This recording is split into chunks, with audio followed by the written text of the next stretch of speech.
بسم اللہ الرحمن الرحیم۔ السلام علیکم معزز ناظرین کرام، آج ہم جس ویڈیو کو لے کے آئے ہیں آپ کے لیے وہ ہے دجال کے بارے میں۔ دجال کے بہت سے حیرت انگیز حقائق ہیں۔ یقیناً دجال کے بارے میں ہم سب کے ذہنوں میں بہت سے سوالات گردش کرتے ہیں کہ دجال کیسے پیدا ہوا اور اس کے ماں باپ کون تھے اور اس کی بیوی کون تھی۔ دجال کے بارے میں بہت سے علماء کرام کا خیال ہے کہ وہ ایک انسان ہے جو حضرت ابراہیم علیہ السلام کے دور میں موجود تھا، اور اللہ نے شیطان کے ساتھ ساتھ دجال کی موت کو بھی ایک مدت تک ملتوی کر دیا، اور یہی وجہ ہے کہ دجال آج تک زندہ ہے۔ لیکن آج وہ کہاں ہے اور وہ کب ظاہر ہوگا؟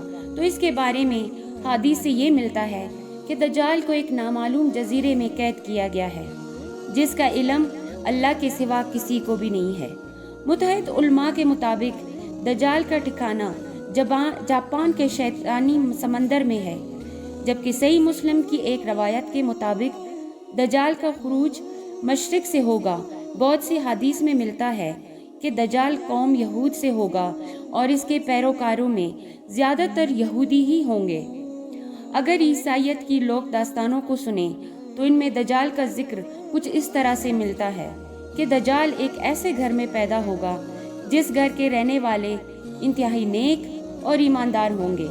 یہ خاندان یعنی اس کے والدین سالوں سے بیٹے کی دعا کر رہے ہوں گے، اور پھر اللہ ان کے گھر بیٹا پیدا کرے گا جو دجال ہوگا۔ یہودی دجال کو اپنا مسیح قرار دیتے ہیں۔ آج کے دور میں یہودیوں کے مطابق ان کا مسیح یعنی نجات دہندہ یہودی النسل ہوگا۔ ان کے مطابق دجال حضرت داؤد علیہ السلام کے شاہی خاندان سے ہوگا اور تخت داؤد کا جانشین ہوگا۔ وہ انسانی نسل سے گوشت پوش کا ایک انسان ہوگا اور عام انسانوں کی طرح پرورش پائے گا، لیکن وہ ایک غیر معمولی اور بہت سی پراسرار طاقتوں کا حامل ہوگا۔ یہودی علماء کے مطابق وقت مقررہ سے پہلے خود دجال کو بھی علم نہیں ہوگا کہ وہ یہودی قوم کو نجات دہندہ اور خدا کا منتخب کردہ ہے۔ خدا اس کی آمد کے وقت اس کا پیغام بتا دے گا، تب وہ یہودیوں کا نجات دہندہ بن کر انتہائی حیرت انگیز قوتوں کے ساتھ سامنے آئے گا، اور دنیا بھر میں موجود دھکے کھاتے اور ذلیل و رسوا یہودیوں کو جمع کر کے اسرائیل میں بسائے گا۔ ان کے عقیدے کے مطابق وہ مسجد اقصی کو شہید کر کے اس کی جگہ یہودیوں کا قبلہ یعنی ہیکل سلیمانی تعمیر کرے گا۔ مزید ان کے عقیدے کے مطابق وہ تمام غیر یہودیوں کے خلاف ایک خوفناک جنگ کر کے ان سب کو ہلاک کر دے گا، اور وہ حضرت داؤد علیہ السلام کی سلطنت کو شان و شوکت کے ساتھ قائم کرے گا۔ یہ سلطنت اسرائیل کی سرحد سے عراق کے دریائے فرات سے ہوتی ہوئی مصر کے دریائے نیل تک پھیلی ہوگی۔ پھر وہ تمام یہودیوں کو اپنی بنائی گئی خود ساختہ شریعت پر عمل درآمد کروائے گا۔ یہودیوں کی کتاب میں درج ہے کہ خدا نے دنیا کی بادشاہت کو صرف حضرت داؤد علیہ السلام کی نسل یعنی یہودیوں کے لیے مخصص کر رکھا ہے۔ لہٰذا ان کا ماننا یہ ہے کہ دجال ایک عظیم پیغمبر ہوگا، لیکن حضرت موسیٰ علیہ السلام سے کم عظیم ہوگا۔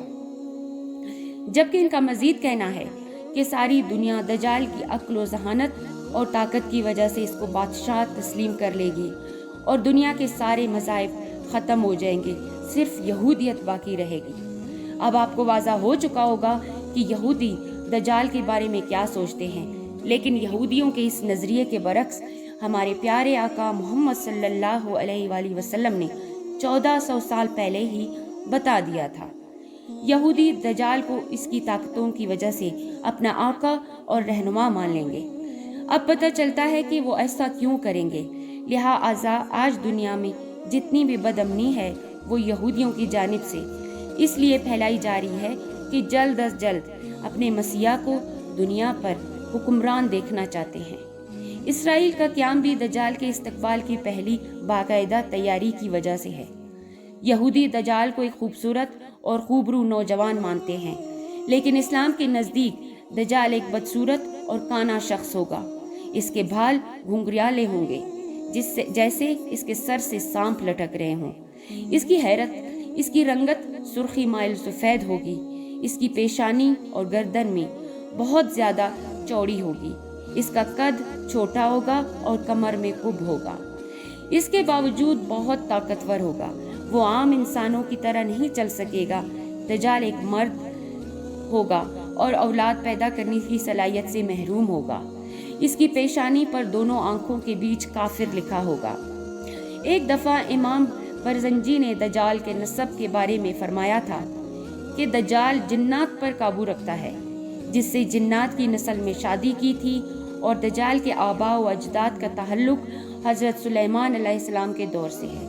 وہ مزید فرماتے ہیں کہ حضرت سلیمان علیہ السلام نے جنات کو قید کیا تھا، تو ان جنات میں دجال کی بیوی اور اس کے آباء و اجداد بھی شامل تھے، لیکن اس فرمان کے باوجود دجال کی پیدائش اور اس کے والدین کا ہونا یا نہ ہونا ایک ایسا معمہ ہے جس کے بارے میں کوئی بھی وثوق سے کچھ نہیں کہہ سکتا۔ ناظرین گرامی، پاکستان کے ایک معروف اسلامی اسکالر نے ایک آرٹیکل کے مطابق دجال کی پیدائش اس وقت ہو گئی تھی جب زمین پر جنات کی حکومت تھی۔ ان کا کہنا ہے کہ دجال انسان، جانور اور جن کے ملاپ سے وجود میں آیا تھا، اور پھر جب اللہ نے انسانوں کو زمین پر بھیجا تو فرشتوں نے اللہ کے حکم کے مطابق جنات اور انسانوں کے درمیان ایک پردہ قائم کر دیا، جس سے انسان اور جنات کی دنیا الگ الگ ہو گئی۔ فرشتوں سے جنگ کے بعد جنات کو مختلف جزیروں میں قیدی بنا لیا گیا تھا، لیکن ان میں سے کچھ جنات ایسے بھی تھے جنہوں نے فرشتوں سے بدلہ لینے کا سوچا۔ یہ وہ وقت تھا جب ایک جن نے ایک انسان سے جنسی ملاپ کرنا چاہا، لیکن وہ ان دونوں مخلوقات کے درمیان حائل رکاوٹ کی وجہ سے ایسا نہ کر پایا۔ اسی دوران جساسہ نامی ایک اور مخلوق ہو جو کسی جانور کی نسل سے تھی، اس نے ان دونوں کے درمیان اولاد کے حصول کے لیے خود کو پیش کیا، اور اس طرح انسان اور جن کا تخم جساسہ کے پیٹ میں پلنے لگا، اور اسی طرح ایک تیسری مخلوق پیدا ہوئی جسے دجال کہا جاتا ہے۔ پھر دجال کو فرشتوں نے زنجیروں سے باندھ لیا تاکہ دنیا دجال کے شر سے محفوظ رکھ سکے۔ ناظرین گرامی، دجال ایک قسم کی انوکھی مخلوق ہے جس کو جساسہ کے ذریعے تمام خبریں ملتی رہتی ہیں، کیونکہ جساسہ ایک ایسی مخلوق ہے جو زمین اور سمندر سمیت ہر جگہ پر رہ سکتی ہے۔ بہرحال اس آرٹیکل میں کتنا سچ ہے یہ تو صرف اللہ ہی بہتر جانتا ہے، مگر جساسہ کے متعلق ہمیں صحیح معلومات اس واقعے سے ملتی ہیں جس میں حضرت تمیم داری رضی اللہ تعالیٰ عنہ نے دجال سے ملاقات کا پورا واقعہ آپ صلی اللہ علیہ وآلہ وسلم کو بتایا تھا۔ ایک دفعہ اسماء بنت یزید بیان کرتی ہیں کہ رسول اللہ صلی اللہ علیہ وسلم میرے گھر تشریف فرما تھے۔ آپ صلی اللہ علیہ وآلہ وسلم نے دجال کا ذکر فرمایا کہ اس کے ظہور سے پہلے 3 قحط پڑیں گے۔ ایک سال آسمان کی 1/3 بارش رک جائے گی اور زمین کی پیداوار بھی 1/3 کم ہو جائے گی۔ دوسرے سال آسمان کے 2 حصوں کی بارش رک جائے گی اور زمین کی پیداوار 2 حصے کم ہو جائے گی، اور تیسرے سال آسمان سے بارش بالکل بھی نہیں برسے گی اور زمین کی پیداوار بھی کچھ نہیں ہوگی، حتیٰ کہ جتنے حیوانات ہیں، خواہ وہ گھر والے ہوں یا داڑ والے، سب ہلاک ہو جائیں گے۔ بہرحال اس وقت دجال کہاں ہے اور کس حالت میں ہے، بے شک یہ اللہ تعالیٰ کے سوا کوئی بھی بہتر نہیں جانتا۔ آخر میں اللہ سے یہ دعا ہے کہ اللہ ہمیں اور ہماری آنے والی نسلوں کو اور تمام امت مسلمہ کو دجال کے فتنے سے محفوظ رکھے، آمین ثم آمین۔ تو ناظرین کرام، آج کی ہماری ویڈیو آپ کو کیسی لگی؟ اگر آپ کو ہماری ویڈیو اچھی لگی ہو تو ہمارے چینل کو سبسکرائب کیجیے گا۔ اللہ حافظ۔